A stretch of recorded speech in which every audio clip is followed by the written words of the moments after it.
또 하나의 비극, 스포츠 선수의 또 다른 비극이 전해졌습니다. 프로배구 선수로 활약했던 고유민 씨가 자택에서 숨진 채 발견이 됐습니다. 올 초까지 왕성한 활동을 해온 선수였던 만큼 이 팬들에게는 상당히 큰 충격으로 다가올 것 같아요. 예, 먼저 고유민 선수를 잠깐 설명드리면 고유민 선수는 포항에서 초등학교를 나왔고 대구로 옮겨서 대구여고에서 배구 선수로 활약을 하다가 이제 그 2013년, 2014년도 신인 드래프트 때 4순위로 현대건설 유니폼을 입었었어요. 그리고 이제 원래는 그 포지션이 좌측 공격수였었는데 뭐 최근에는 이제 그 리베로라고 그러죠. 그 서브 리시브하고 하는 그 리베로로 이제 그 전원에서 경기를 하던 그 선수인데요. 최근에 금년 한 3월경에 어떤 개인적인 사유로 인해서 팀을 떠나게 되고 5월 달에 이제 이미 탈퇴 처리가 됐던 그런 선수인데요. 이 선수가 7월 31일 날 밤 9시 40분경에 그 광주시 오포읍에 있는 본인의 자택에서 숨진 채 발견이 된 거고요. 경찰은 그 현장에 가가지고 확인을 해보니까 외부에서 침입한 흔적 같은 것도 없고, 그래서 일단은 범죄 혐의가 없다. 즉 말하면 극단적인 선택을 한 게 아니냐 이렇게 추정하고 있습니다. 고유민 선수의 이 갑작스러운 사망 소식에 많은 팬들이 지금 충격에 휩싸여 있습니다.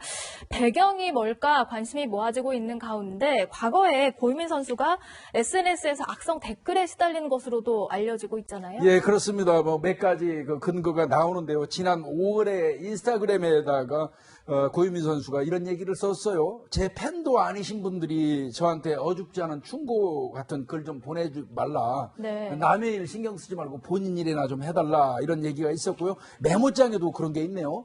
댓글 테러와 다이렉트 메시지 이게 모두 한꺼번에 와가지고 멘탈이 지금 정상이 아니다. 악플 좀 제발 좀 삼가해달라. 이런 얘기 등등이 있었는데, 이게 이제 그 리베로로 원래는 본인의 포지션이 아니에요. 근데 리베로로 바뀌면서 아무래도 본인 포지션이 아니니까 연습도 부족하고 리시브 같은 게 잘 안 됐던 겁니다. 그거를 아마 본 그 악플러들이 그걸 기워라고 해서 엄청나게 공격을 한 것 같습니다.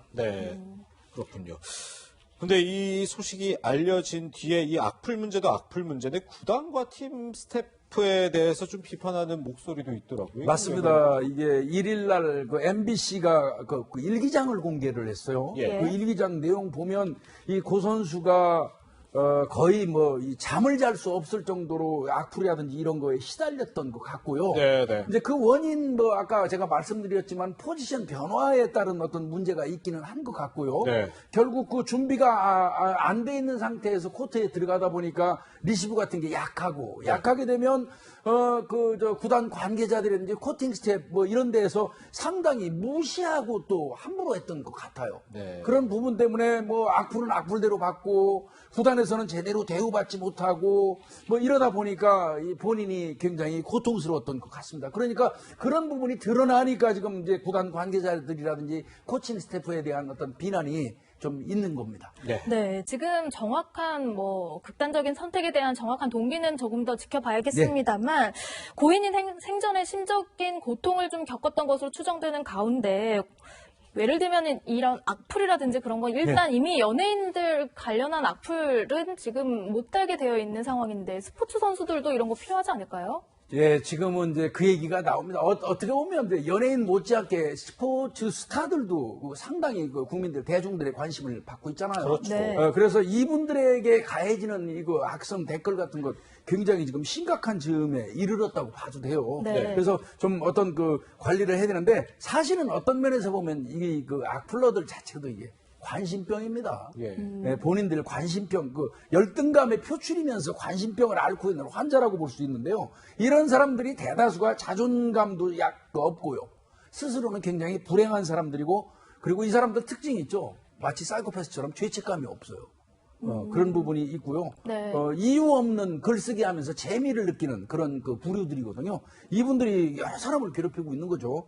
네. 근데 이런 악성 댓글로 정말 많은 사고들이 일어나고 있는데 이런 악성 댓글에 대한 처벌 수위는 굉장히 약한 편인가요? 예, 이게 뭐 늘 그 단골로 떠오르는 문제이기도 한데요. 네, 예시를 네. 잠깐 들어보면 2015년부터 2019년까지 약 4년간 1251건에 대해서 저 분석을 해봤어요. 네, 그랬더니 1251건 중에 845명, 그러니까 845명, 그 10분의 7가량이 벌금형이에요. 예. 그 벌금형도 300만 원 이하가 어. 81.9%를 차지하고 있는 거예요. 네. 그러니까 굉장히 이 벌금도 어떻게 보면 싸게 먹히고 있는 거죠. 예. 거기에다가 뭐 징역형이라고 한 148명이 있는데 10.2% 그것도 집행유예 포함입니다. 아, 그렇군요. 그리고 뭐 기타 이제 뭐 합의라든지 그 사정 변경으로 인해서 공소기각 무죄 선고유예 이렇게 되다 보니까 예. 네. 사실상 뭐 이 악플을 달아가지고 큰 처벌을 받는 게 없는 거죠. 예. 네.